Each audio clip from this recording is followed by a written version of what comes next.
Sweater wear ಮಾಡಬೇಕು ಅನ್ನಿಸ್ತಾ ಇದೆ. ಅದರ ಜೊತೆಗೆ ಸ್ವಲ್ಪ ಬೋಂಡನ್ನು ಬಜ್ಜಿನೂ ಸಖತ್ ಟೇಸ್ಟಿ ಬರುತ್ತೆ. ಸೂಪರ್ ಆಗಿದೆ ಟೇಸ್ಟ್ ಕೂಡ. Dance with me.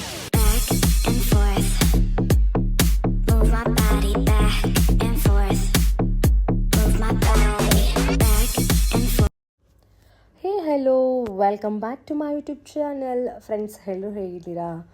ಆ್ಯಂಡ್ ಎಲ್ಲರೂ ಕೂಡ ಚೆನ್ನಾಗಿದ್ದೀರಾ ಅಂತ ಅಂದ್ಕೊಂಡು ನಾನು ಕೂಡ ಸ್ವಲ್ಪ ರಿಕವರ್ ಆಗಿದ್ದೀನಿ, ಹುಷಾರಿರಲಿಲ್ಲ. ಸೊ ಹಾಗಾಗಿ ಆ್ಯಂಡ್ ಇನ್ನು ಯಾರೆಲ್ಲ ನನ್ನ ಚಾನಲ್ನ ಸಬ್ಸ್ಕ್ರೈಬ್ ಆಗಿಲ್ಲ, ಸೊ ಪ್ಲೀಸ್ ಸಬ್ಸ್ಕ್ರೈಬ್ ಮಾಡ್ಕೊಳ್ಳಿ ಆ್ಯಂಡ್ ಲೈಕ್ ಮಾಡಿ, ಶೇರ್ ಮಾಡಿ, ಬೆಲ್ ಐಕಾನ್ ಕ್ಲಿಕ್ ಮಾಡಿ ಅಂತ ಹೇಳ್ತಾ, ಸಬ್ಸ್ಕ್ರೈಬ್ ಆಗಿರೋ ನನ್ನ ಫ್ಯಾಮಿಲಿ ಫ್ರೆಂಡ್ಸ್ಗೆ ಥ್ಯಾಂಕ್ ಯು ಸೋ ಮಚ್ ಅಂತ ಹೇಳ್ತಾ ಈ ವಿಡಿಯೋನ ಸ್ಟಾರ್ಟ್ ಮಾಡ್ತಾಯಿದ್ದೀನಿ. ತುಂಬಾ ಚಳಿ ಇದೆ ರೀ, ಸೊ ಅದಕ್ಕೆ ಸ್ವಲ್ಪ ಶುಂಠಿ ಕಾಫಿ ಮಾಡ್ಕೊಳ್ಳೋಣ ಅಂತ ಬಂದಿದ್ದೀನಿ. ಬನ್ನಿ ಯಾವ ಥರ ನಾನು ಮಾಡ್ತೀನಿ, ಯಾವ ಥರ ಇರ್ತೀವ ತಿಂಡಿ ಅಂತ ನಿಮಗೆ ಶೇರ್ ಮಾಡ್ತೀನಿ. ಹಲೋ, ಇವಾಗ ತುಂಬ ಚಳಿ ಇದೆ, ವೆದರ್ ಕೂಡ ಆಗ್ತಾಯಿಲ್ಲ, ತುಂಬ ಚಳಿ ಆಗ್ತಿದೆ, ಚಿಲ್ಲಾಗಿದೆ ವೆದರ್. ಸೊ ಮಳೆ ಬಂದು ನನ್ನ ಗಂಟಲು ಬೇರೆ ಇಟ್ಕೊಂಡ್ಬಿಟ್ಟಿದೆ, ಹುಷಾರಿಲ್ಲದೆ. ಸೊ ಅದಕ್ಕೆ ನಾನು ಇವಾಗ ಶುಂಠಿ ಕಾಫಿ ಮಾಡ್ಕೊಳ್ಳೋಣ ಅಂತೇಳಿ ಡಿಸೈಡ್ ಮಾಡಿ ನೋಡಿ ಶುಂಠಿ ಹಾಕ್ತಾಯಿದ್ದೀನಿ. ಎಸ್, ಹಾಲು ಮತ್ತು ಸ್ವಲ್ಪ ನೀರು ಹಾಕಿಟ್ಬಿಟ್ಟು ಸ್ವಲ್ಪ ಬಿಸಿ ಆದಾಗ ಈ ಥರ ಶುಂಠಿ ಹಾಕ್ಬಿಟ್ಟು ಒಂದು 5 ಮಿನಿಟ್ಸು ಇದನ್ನ ಕುದಿಸಿ ಹಾಗೆ ಶುಗರ್ ಹಾಕ್ಕೊಂಡು ಕುಡಿದ್ರೆ ಶುಂಠಿ ಹಾಲು, ಇದಕ್ಕೆ ಕಾಫಿ ಪೌಡರ್ ಮಿಕ್ಸ್ ಮಾಡಿಕೊಂಡ್ರೆ ಶುಂಠಿ ಕಾಫಿ. ನೋಡಿ ಯಾವ ಥರ. ಬಟ್ ತುಂಬ ಚಳಿ ಇದೆ ನೋಡಿ. ಕ್ಲೀನ್ ಮಾಡಿದ್ದೀನಿ, ಆದರೆ ಎಗ್ ಬಾಯ್ಲ್ ಮಾಡುವಾಗ ಎಲ್ಲ ಈ ಥರ ಆಗಿಬಿಟ್ಟಿದೆ. ಇದನ್ನು ಮತ್ತೆ ಕ್ಲೀನ್ ಮಾಡ್ಕೋಬೇಕು. ಆಂಟಿ ಎಲ್ಲ ಪಾತ್ರೆ ತೊಳೆದು ಇಟ್ಟಿದ್ದಾರೆ, ಇಲ್ಲೂ ಇಟ್ಟಿದ್ದಾರೆ, ರೆಡಿ ಮಾಡ್ಕೊಂಡಿಲ್ಲ. ನೋಡಿ ಹೀಗಿದೆ ಸಿಚುವೇಶನ್ ನಮ್ಮ ಮನೆಯಲ್ಲಿ. ಹುಷಾರಿಲ್ಲ ಅಂದರೆ ಫ್ರೆಂಡ್ಸ್ ಏನು ಮಾಡೋಕ್ಕೂ ಆಗೋಲ್ಲ. ನಿಜವಾಗ್ಲೂ ನನಗೆ ಇವಾಗ ಹೋಗಿ 2 ಸ್ವೆಟರ್ ವೇರ್ ಮಾಡಬೇಕು ಅನ್ನಿಸ್ತಾ ಇದೆ. ನೋಡಿ ಇವಾಗ ಕುದಿತಿದೆ, ಸ್ವಲ್ಪ ಅರಿಶಿನ ಕೂಡ ಆ್ಯಡ್ ಮಾಡಬೇಕು ಇದಕ್ಕೆ. ಎಸ್, ನೋಡಿ ಕೆಳಗಡೆ ಮನೆಯವರು ಹಲಸಿನ ಹಣ್ಣು ಕೊಟ್ಟಿದ್ರು, ಅದು ಹಾಗೇ ಇದೆ, ತಿಂದೇ ಇಲ್ಲ ಯಾರೂ. ಇದು ಜಾಸ್ತಿ ಸ್ವೀಟಾಗಿದೆ. ಆ್ಯಂಡ್ ನಮ್ಮ ಚಿಕ್ಕಮ್ಮ ಹುಷಾರಿಲ್ಲ ಅಂತ ಚಿತ್ರಾನ್ನ ಕೊಟ್ಬಿಟ್ಟಿದ್ರು. ಇಷ್ಟು ತಿಂದಿದ್ದೀನಿ, ತುಂಬ ಕೊಟ್ಬಿಟ್ಟಿದ್ರು, ಇಷ್ಟು ತಿಂದಿದ್ದೀನಿ, ಮತ್ತೆ ತಿನ್ನೋಕ್ಕಾಗಿಲ್ಲ. ನೋಡೋಣ, ಆಲ್ರೆಡಿ ಈವ್ನಿಂಗ್ ಆಗಿದೆ, ಏನಾದರೂ ಬೇರೆ ಮಾಡಬೇಕು ಇವಾಗ. ನೋಡಿ ಕಾಫಿ ರೆಡಿ ಆಯಿತು, ಶುಂಠಿ ಕಾಫಿ, ಒಳ್ಳೆ ಫ್ರೇಗ್ರೆನ್ಸ್ ಬರ್ತಾಯಿದೆ. ಇವಾಗ ಅದಾದಮೇಲೆ ಕಡಲೆಪುರಿ ಇತ್ತು, ಸ್ವಲ್ಪ ವೇಸ್ಟ್ ಆಗುತ್ತೆ ಅಂತೇಳಿ ಮಂಡಕ್ಕಿ ಮಾಡ್ಕೊಳ್ಳೋಣ ಅಂತ ಇದ್ದೀನಿ. ಅಂದರೆ ಕಡಲೆಪುರಿ ಉಸ್ಲಿ ಮಾಡ್ತೀವಿ ನಾವು ನಮ್ಮ ಕಡೆ. ಇಷ್ಟೇ ಇಂಗ್ರೀಡಿಯೆಂಟ್ಸ್ ಹಾಕೋದು. ಇದಕ್ಕೆ ಟರ್ಮೆರಿಕ್ ಹಾಕ್ತೀವಿ, ಇನ್ನೂ ಸ್ವಲ್ಪ ನಾರ್ಮಲ್ ಒಗ್ಗರಣೆಗೆ ಹಾಕಿ ಮಾಡ್ಕೊಂಡು ತಿನ್ನೋಣ ಅಂತ. ತುಂಬ ಇಷ್ಟ ಅದು ಕೂಡ ನನಗೆ. ಬನ್ನಿ, ಕಾಫಿ ಕುಡಿದ್ಮೇಲೆ ಸ್ವಲ್ಪ ಬಿಸ್ಕಿಟ್ ಬಾಕ್ಸ್ ಅಲ್ಲಿದೆ ತಗೊಂಡು, ಬಿಸ್ಕಿಟ್ ಯಾವುದ್ಯಾವುದಿದೆ ಅಂತ ಗೊತ್ತಿಲ್ಲ. ನ್ಯೂಟ್ರಿ ಚಾಯ್ಸ್ ಒಂದಿದೆ, ಗುಡ್ ಡೇ ಒಂದಿದೆ. ಬನ್ನಿ ಆಫ್ಟರ್ ಸಿಗ್ತೀನಿ. ಕಾಫಿ, ಬಿಸಿ ಕಾಫಿ ಮತ್ತು ಬಿಸ್ಕೆಟ್ ತಿಂತ ಚಳಿನ ಬೇಗ ಓಡಿಸೋಣ. ಆಮೇಲೆ ಈ ಥರ ಸಿಂಪಲ್ ಒಂದು ಕುಕಿಂಗ್ ಮಾಡಿಕೊಂಡು ತಿನ್ನೋಣ. ಹೊಟ್ಟೆ ಹಸುವಾಗಿದೆ. ಎಣ್ಣೆ ಹಾಕಿದ್ದೀನಿ, ಎಣ್ಣೆ ಕಾಯ್ದ್ಮೇಲೆ ಸ್ವಲ್ಪ ಸಾಸಿವೆ ಹಾಕಬೇಕು. ಸಾಸಿವೆ ಸಿಡಿದ್ಮೇಲೆ ಸ್ವಲ್ಪ ಕರ್ಬೇವಿನ ಸೊಪ್ಪು ಹಾಕಬೇಕು. ಪುರಿನ ಈ ಥರ ಸೋಪ್ ತೊಳಿತಾ ಇದ್ದೀನಿ ನೋಡಿ. ಇದೆಲ್ಲ ಇಷ್ಟು ಹಾಕೊಳ್ಳೋದಕ್ಕೆ ಒಂದು 15 ಫ್ರೈ ಆದಮೇಲೆ ಸ್ವಲ್ಪ ಮೆಣಸಿನ್ಕಾಯಿ ಹಾಕ್ಕೊಳ್ತೀನಿ. ಆ್ಯಕ್ಚುಲಿ ಗ್ರೀನ್ ಚಿಲ್ಲಿ ಹಾಕಬೇಕಿತ್ತು. ಗ್ರೀನ್ ಚಿಲ್ಲಿ ನಮ್ಮ ಆಂಟಿ ಎತ್ತಿರ್ತಾರೆ, ಎತ್ತಿ ಕಲಿಸಲ್ಲಿ ಅಮ್ಮ ಅಂತ ಕೆಲಸ ಎಲ್ಲ ಮಾಡ್ತಾರೆ, ಎತ್ತಿ ಫ್ರೈಗಳೆಲ್ಲ. ಇದೆಲ್ಲ ಫ್ರೈ ಆದಮೇಲೆ ಆನಿಯನ್ ಹಾಕೊಳ್ಳೋಣ. ತುಂಬ ಚೆನ್ನಾಗಿರುತ್ತೆ ಫ್ರೆಂಡ್ಸ್, ನನಗಂತೂ ತುಂಬ ಇಷ್ಟ ಇದು.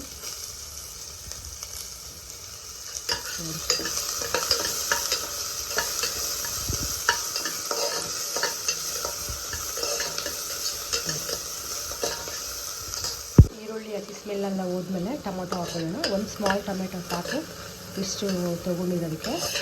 ಇದು ಫ್ರೈ ಆದಮೇಲೆ ಸಾಲ್ಟ್ ಹಾಕ್ಕೊಂಡು ಅರಿಶಿನ ಪುಡಿ ಹಾಕ್ಕೋಬೇಕಷ್ಟೇ. ಇವಾಗ ಸ್ವಲ್ಪ ಟರ್ಮೆರಿಕ್ ಎಲ್ಲ ಹಾಕಿದ್ದೀನಿ. ಇದು ಬೇಗ ಮಾಡ್ಬೋದು, ತುಂಬ ಅಂದರೆ ತುಂಬ ಈಸಿ ಮಾಡೋದಕ್ಕೆ. ಇವಾಗ ಸ್ವಲ್ಪ ಸಾಲ್ಟ್ ಹಾಕ್ಕೊಳ್ಳೋಣ. ನೋಡಿ ಹಾಕ್ಕೋಬೇಕು, ರುಚಿಗೆ ತಕ್ಕಷ್ಟು. ಚೆನ್ನಾಗಿ ಒಂದು ಮಿಕ್ಸ್ ಮಾಡೋಣ. ಯಾವ ಥರ ಆಯಿತು ತುಂಬ ಈಸಿ, ಬೇಗ ಮಾಡ್ಕೋಬೋದು. ಈವ್ನಿಂಗ್ ಸ್ನ್ಯಾಕ್ಸಿಗೂ ಆಗುತ್ತೆ, ಮಾರ್ನಿಂಗ್ ಬ್ರೇಕ್ಫಾಸ್ಟಿಗೆ ಆಗುತ್ತೆ ಇದು. ಇದಾದ್ಮೇಲೆ ಇದು ಕಡಲೆಪುರಿ ಹಾಕ್ಬಿಟ್ಟು ಲಾಸ್ಟಿಗೆ ಕೋಕೋನಟ್ ಹಾಕಬೇಕು. ಇಲ್ಲಿ ನೋಡಿ ತುಂಬ್ಕೊಂಡು ಇಟ್ಕೊಂಡಿದ್ದೀನಿ. ಫ್ರೆಶ್ ಆಗಿರೋ ಕೋಕೋನಟ್ ತೊಗೊಂಡ್ರೆ ತುಂಬ ಟೇಸ್ಟ್ ಚೆನ್ನಾಗಿ ಬರುತ್ತೆ. ನೋಡಿ ಈ ಥರ ಕಡಲೆಪುರಿನ ತೊಳೆದ್ರೆ ಎಷ್ಟು ಗಲೀಜು ಬರುತ್ತೆ ನೋಡಿ, ಡಸ್ಟು. ಆ್ಯಕ್ಚುಲಿ ಖಾರ ಎಲ್ಲ ಏನು ಹಾಕೋಂಗಿಲ್ಲ, ಮಿಕ್ಸ್ ಆಗಿತ್ತಲ್ಲ, ಏನು ಮಾಡೋಕ್ಕೆ ಆಪ್ಷನ್ ಆಗಿಲ್ಲ. ಸೊ ಅದಕ್ಕೆ ಹಾಕ್ತಾಯಿದ್ದೀನಿ. ನೋಡಿ ಇವಾಗ ಸ್ವಲ್ಪ ಆಯಿಲ್ ಫ್ರೈ ಮಾಡ್ಕೊಂಡು ಚೆನ್ನಾಗಿ ಫ್ರೈ ಮಾಡಬೇಕಿದ್ನ.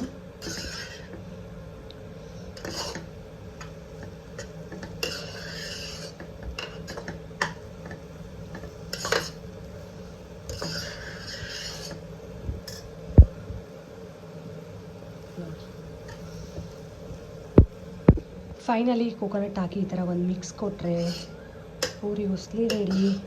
ಇದಕ್ಕೆ ಸಾಲ್ಟ್ ಇದೆ ಎಲ್ಲ ಇವಾಗಲೇ ನೋಡ್ಕೊಂಡು ಹಾಕ್ಕೊಳ್ಳಿ, ಚೆನ್ನಾಗಿರುತ್ತೆ ಟೇಸ್ಟು. ಬನ್ನಿ ತಿನ್ನೋಣ. ಚಳಿಗೆ ಮತ್ತು ನಮ್ಮ ವಿಷ್ಣು ಸರ್ದು ಮೂವಿ ಓಡ್ತಾ ಇದೆ, ಅದನ್ನ ನೋಡ್ಕೊಂಡು ತಿನ್ನೋಣ ಅಂತ ಹೇಳಿ ನಾನು ಮಾಡಿದ್ದೀನಿ. ನೋಡಿ ಎಷ್ಟು ಸಿಂಪಲ್, ಎಷ್ಟು ಬೇಗ ಆಯಿತು. 5 ಮಿನಿಟ್ಸಲ್ಲೆಲ್ಲ ಆಗೋಗ್ಬಿಡುತ್ತೆ. ಫ್ಲೇಮ್ ಆಫ್ ಮಾಡಿದ್ದೀನಿ. ಇವಾಗ ಟೇಸ್ಟ್ ಮಾಡೋಣ. ನೋಡಿ ಫ್ರೆಂಡ್ಸ್, ಎಷ್ಟು ಕಲರ್ಫುಲ್ಲಾಗಿ ಎಷ್ಟು ಚೆನ್ನಾಗಿದೆ.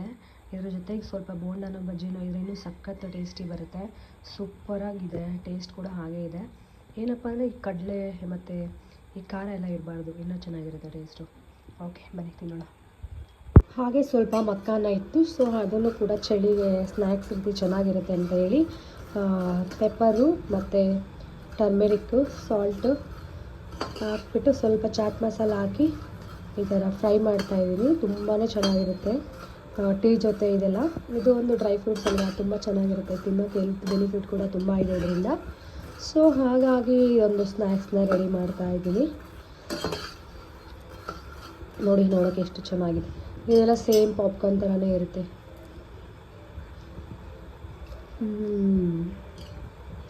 ರೆಡಿಯಾಗಿದೆ.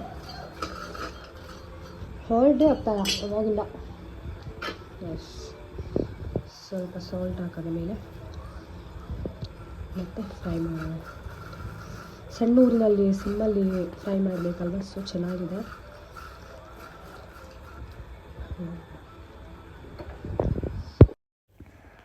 ಮತ್ತು ಡಿನ್ನರ್ ಸ್ಟಾರ್ಟ್ ಆಯಿತು. ಸಾರಿ ಇವತ್ತೆಲ್ಲ ಕುಕ್ಕಿಂಗ್ ವ್ಲಾಗೇ ತೋರಿಸ್ತಾ ಇದ್ದೀನಿ, ಬೇಜಾರು ಮಾಡ್ಕೋಬೇಡಿ.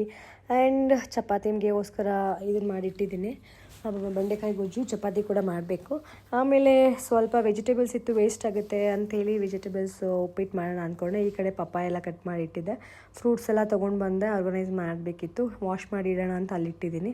ನೋಡಿ ಎಲ್ಲ ತರಕಾರಿನೂ ಮಿಕ್ಸ್ ಮಾಡಿದ್ದೆಲ್ಲ ಹಾಕ್ಕೊಂಡು ಫ್ರೈ ಮಾಡ್ತಾಯಿದ್ದೀನಿ. ಇದೆಲ್ಲ ಫ್ರೈ ಆದಮೇಲೆ ಅಂದರೆ ಉಪ್ಪಿಟ್ಟು, ಲಾಸ್ಟ್ ಟೈಮ್ ಪ್ಲೈನ್ ಉಪ್ಪಿಟ್ಟು ಮಾಡಿದೆ, ಇವತ್ತು ವೆಜಿಟೇಬಲ್ಸ್ ಉಪ್ಪಿಟ್ಟು ಮಾಡ್ತಾಯಿದ್ದೀನಿ. ಸ್ವಲ್ಪ ಸ್ವೀಟ್ ಕೆಣಸು ತಿನ್ಬೇಕು ಅನ್ನಿಸ್ತು, ಅದನ್ನು ಇಟ್ಕೊಂಡಿದ್ದೀನಿ. ಎಲ್ಲ ಫ್ರೈ ಆದಮೇಲೆ ಈ ಥರ ನೀರು ಹಾಕಿ ಒಂದು 10 ನಿಮಿಷ ಚೆನ್ನಾಗಿ ಬೆಂದಮೇಲೆ ರವೆ ಹಾಕಿದ್ರೆ ಉಪ್ಪಿಟ್ಟು ರೆಡಿ. ನೋಡಿ ಎಷ್ಟು ಸಿಂಪಲಾಗಿ ರೆಡಿ ಆಯಿತು. ಸಖತ್ತು ಟೇಸ್ಟಿಯಾಗಿರುತ್ತೆ. ತೆಂಗಿನಕಾಯಿ ಹಾಕ್ಕೊಳ್ತೀನಿ, ಅದರಿಂದ ನಂಗೆ ತುಂಬ ಇಷ್ಟ. ಸೊ ನೋಡಿದ್ರಲ್ಲ ಎಷ್ಟು ಚೆನ್ನಾಗಿತ್ತು ಅಂತ. ಈ ಥರ ನಾನು ಡಿನ್ನರ್ನ ಮುಗಿಸ್ಕೊಂಡೆ. Okay friends, ಮಲ್ಕೋತೀನಿ. ಈ ವಿಡಿಯೋ ಇಷ್ಟ ಆಗಿದ್ದರೆ ಲೈಕ್ ಮಾಡಿ, ಶೇರ್ ಮಾಡಿ, ಕಮೆಂಟ್ ಮಾಡಿ ಅಂತ ಹೇಳ್ತಾ ಎಲ್ರಿಗೂ take care, bye, good night. And ನನ್ನ ಚಾನಲ್ನ ಸಬ್ಸ್ಕ್ರೈಬ್ ಮಾಡ್ಕೊಳ್ಳಿ ಎಲ್ರಿಗೂ ಟೇಕ್ ಕೇರ್, ಬಾಯ್.